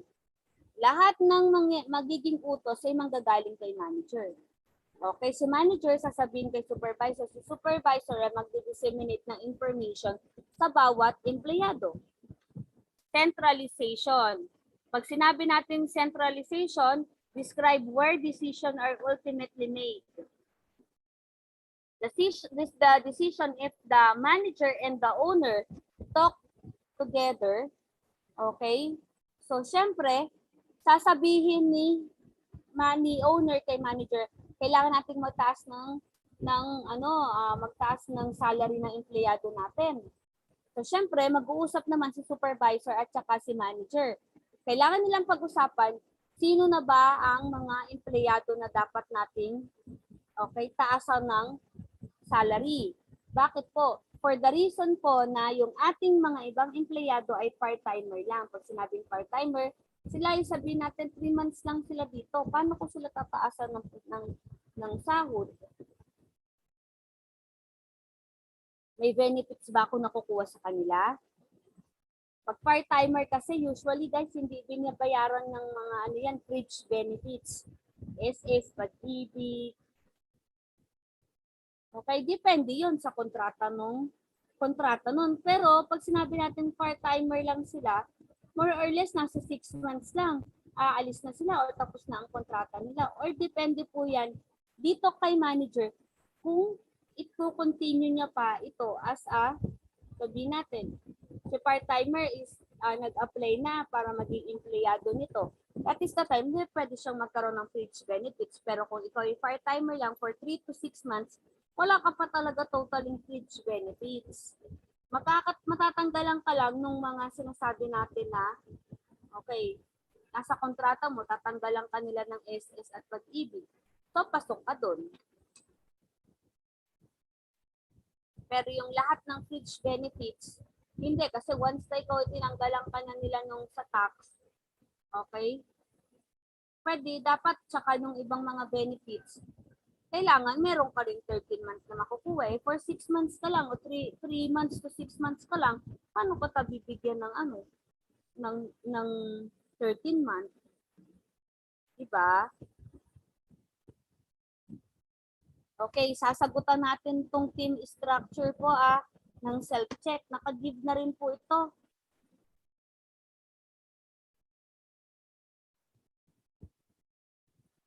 Next po natin. What is the team role? Sagutan nyo na po itong work in a team environment.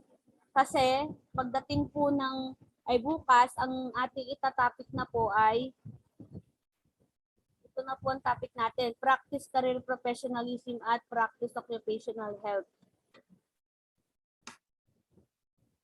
Okay, so identify the strength and weakness of a different role. Identify the 9-team role of an organization. Okay, punta natin. When a team is performing at its best, you'll usually find that each team member has clear responsibility. Just as importantly, you'll see that every role needed to achieve the team's goal is being performed fully and well. But often, despite clear roles and responsibility, a team will fall short of its full potential. How often does this happen in this team you work with? Perhaps some teams members don't complete what you expect them to do. Perhaps others are not quite flexible enough. So things fall between the cracks. Maybe some who is valued for their expert input fails to see the wider pictures and so misses out tasks or steps that others would expect. Okay, so yan, understanding Bilbin's team role model. Ano ba tong team role model?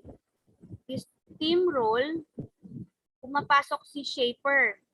SH, Shaper, are people who challenge the team to improve. They are dynamic and usually introvert people who enjoy stimulating others, questioning norms, and finding the best approach for solving problems. The Shaper is the one who shakes things up to make sure that all possibilities are considered and that the team does not become complacent. Shaper often see obstacle as exciting challenges and they tend to have the courage to push on when others feel like quitting. So si Shaper daw, sila yung tumutulong. Sila yung nagpo-push up dun sa mga feeling nagda-down na hindi nila kaya. Okay, so next natin. Who is the implementer? Shaper. So siya naman po ang tagapagpatupad ng mga dapat gawin. That is the implementer. The completer, siya naman po yung finisher ng task. Okay? The coordinator, siya naman po yung nakikipag-coordinate sa bawat kakilala nila. Okay, for example, we're going to have the catering.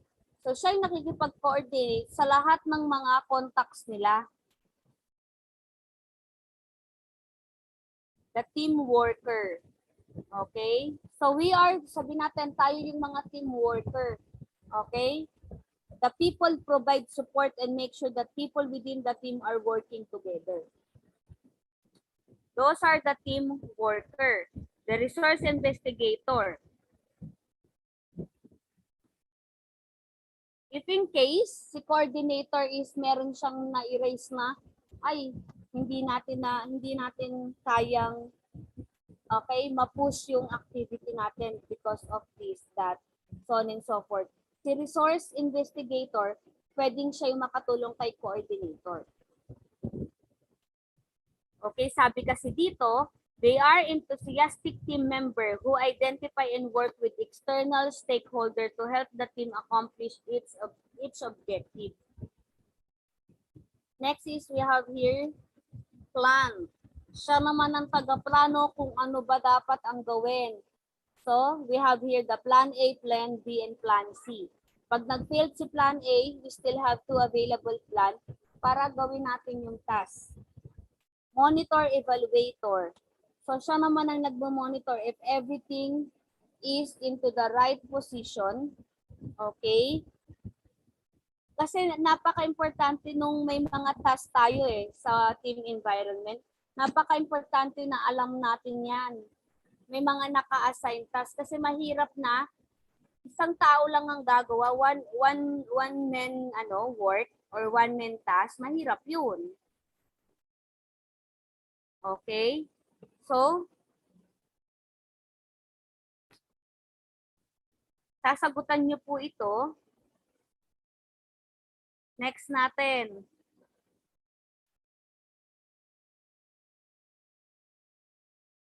Communication process. For the communication process, we need to define the organizational policy, enumerate the purpose of organizational policy. There are 7 major elements of communication process. We have here the sender, the encoding, the message, communication channel, the receiver, the decoding, the feedback.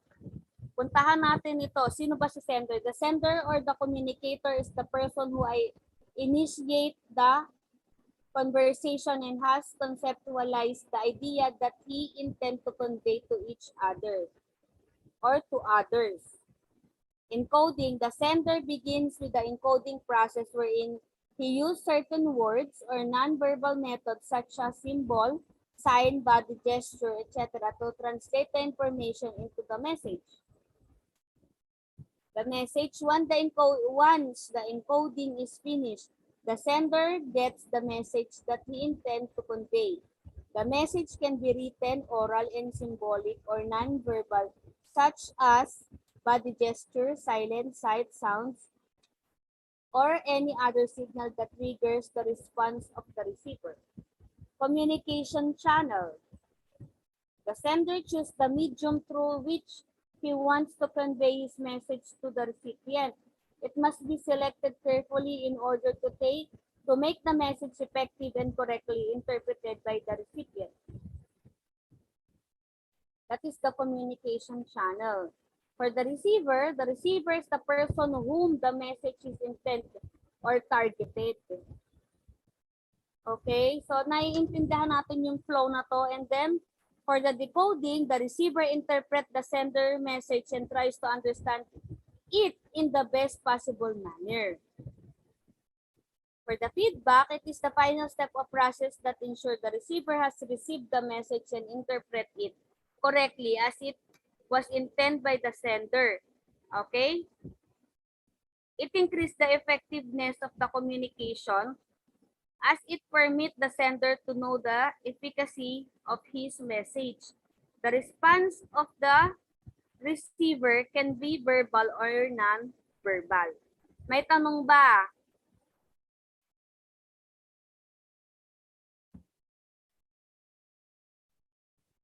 Do we have question po?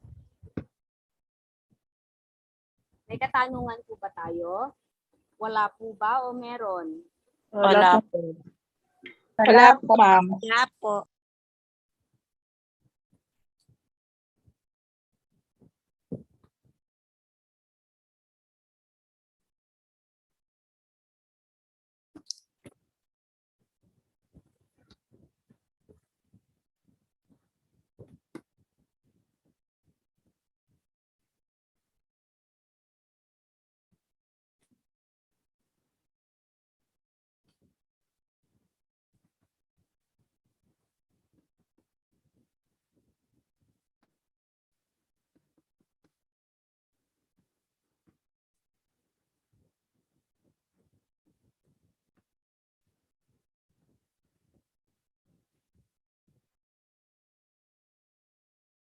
Okay, so saglit lang po.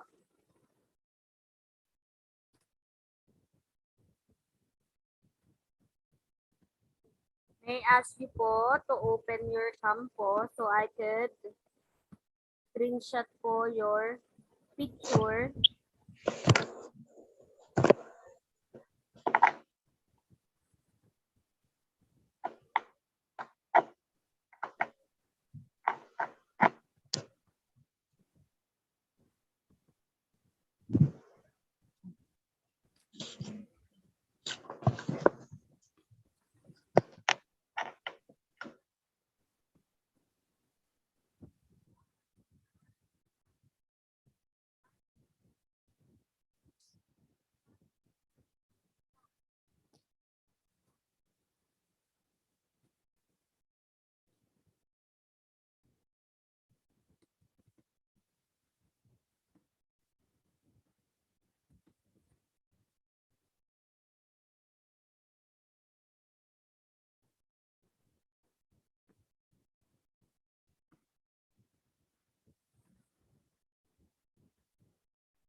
Okay, so wait lang po ah.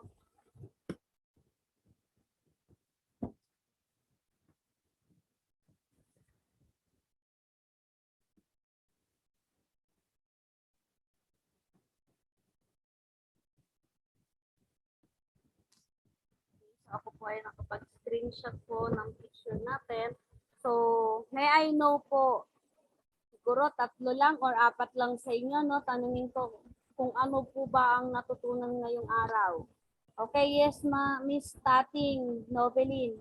What have you learned for today? Siguro lahat kayo, tanungin ko para masigurado natin. Ano ang natutunan natin para ngayong araw? Ma'am. So sa akin siguro may natutunan is about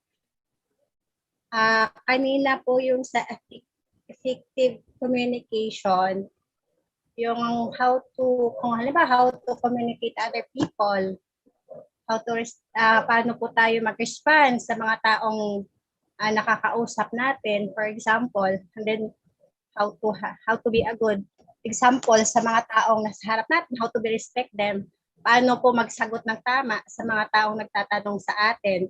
And then po yung sa paano po maintindihan ng tama yung mga paano po tayo mag-cooperate sa mga taong sa paligid natin. Ganun. Okay po. Thank you po, Ma'am Tating Novelin. Yes po, Ma'am De Los Santos and Angela. Same din po sa kanya, ma'am, how to communicate well po sa others, sa may co-employee po at saka co-workers, co-student po, ganun po, ma'am. Okay po. Thank you po, Ma'am De Los Santos, Angela. Yes, Ma'am Maria Eleanor.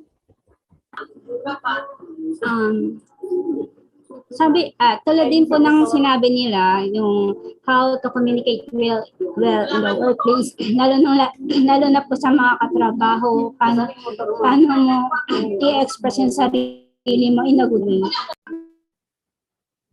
Okay, Ma'am. Thank you po. Okay, yes po, Ma'am Rebecca Tangan. Open natin ang cam natin, Ma'am.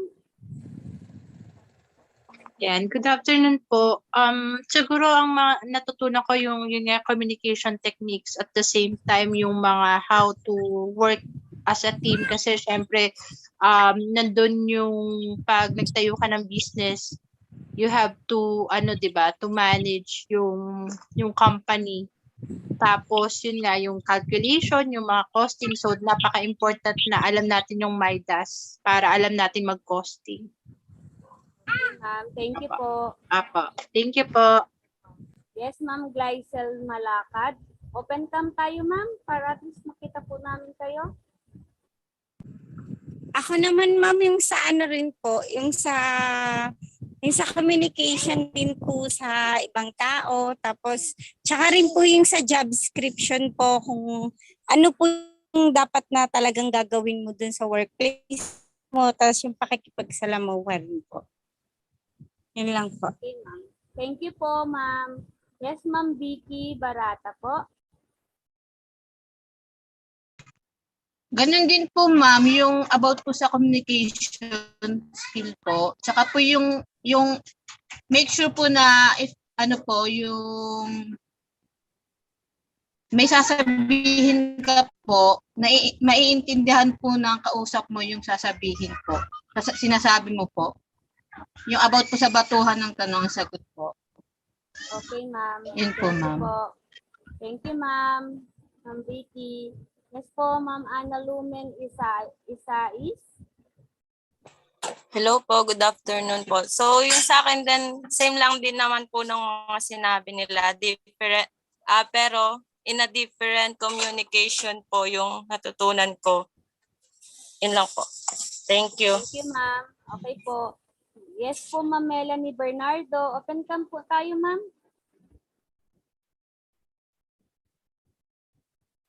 Opo, Ma'am. Open mic, Ma'am. Hello po, good afternoon. Sa akin po, natutunan ko po yung communication po, yung pagkaplano, tsaka yung mga decision making po. Okay, Ma'am. Yun lang po. Okay po. Okay, then, Ma'am Soriano Ellie Rose po. Good afternoon po. Ang natutunan ko po yung proper etiquette online, sa online tsaka po sa face-to-face, and then communication wise po sa written and verbal. So sa written, katulad po ng example nyo kanina na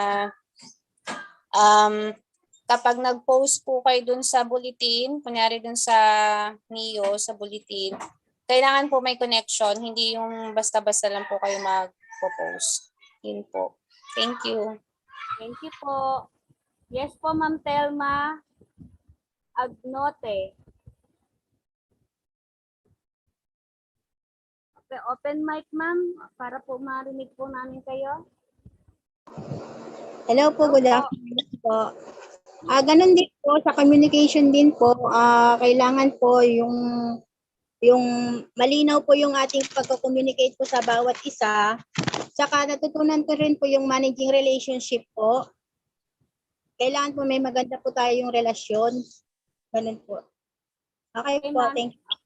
Thank you po. Ma'am Emily Masuher. Ma'am Emily Masuher. Good afternoon po. Ang sa akin po Hey, yung ma'am. matutunan ko po yung pakikisama, kailangan po laging may respeto sa kapwa, yun po. Yung kung paano ka makikisama sa mga kasamahan mo sa trabaho, yun po. Okay po. Thank you po. So, mag-prayer po na tayo para at least po mabigyan tayo ng blessing po ni God for the closing prayer po natin. The name of the Father, the Son, the Holy Spirit. Amen. Ama, maraming salamat po sa binigay ninyong araw sa amin. Maraming salamat din po sa knowledge binigay niyo po sa aking mga estudyante dahil naintindihan po nila ng clear yung aking topic for today.